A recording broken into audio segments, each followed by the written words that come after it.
To focus on the commodity space. Manisha is joining us as always. Today we are focusing on copper. Manisha, what's happening here? Well, thank you for that, Sonal. I'm looking at copper because we've seen stronger gains continuing into this one. It has been a roller coaster of an year for copper until now. We've seen all-time highs and then the prices fell almost 15% from those kind of levels. But when you look at the month of May and June, these are positive months. For the month of June, we are up by 5% for the copper prices. And as we end the quarter and the first half today, we've seen copper prices gain up by almost 27% during this time as well. This is going to be a third monthly gain as well coming in for copper.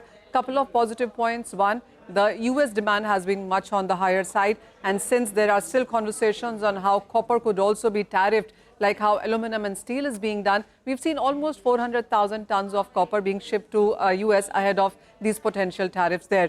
The other thing also is about that the tariffs could come in as early as the next couple of months itself, and that seems to be adding some premium to prices there. Interestingly, what you also should be looking at is the TC charges when it comes to copper, and that is where you see a huge disparity.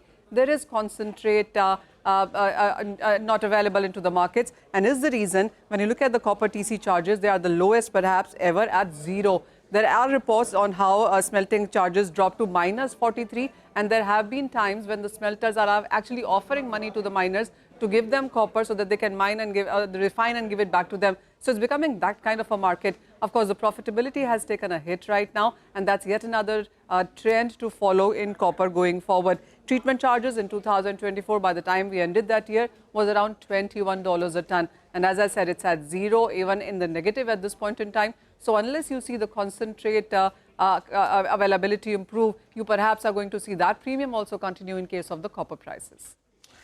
Keep an eye out on copper. It's been a roller coaster year so far, as Manisha has highlighted. Thank you so much for that update. Take a short break. On the other side,